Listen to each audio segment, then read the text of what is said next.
वर्षिणी भगवतीम् अष्टादशाध्यायिनीम् अम्ब त्वां मनसं ददामि भगवद्गीते परक्लेशिनीम्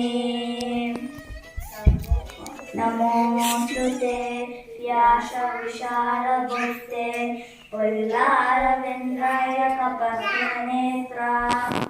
येन त्वया पादतेन पुनः प्रज्वालितो ज्ञानमहेन्द्रदीपः पारिजाताय स्तोत्रवेत्रैकपाणये ज्ञानमुद्राय कृष्णाय गीतामृतगुहे नमः।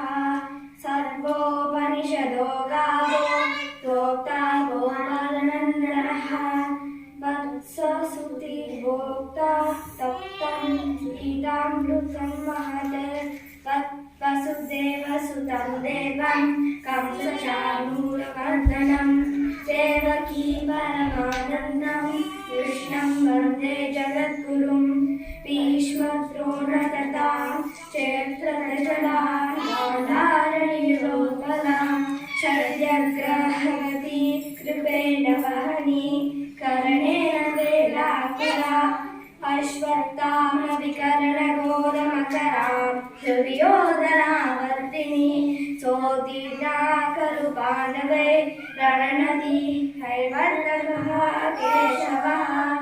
पराचर्यवचः सरोजममलं गीतार्थकण्ठोत्कटं नानाख्यानककेसरं हरिकथां सम्बोधनाबोधितम्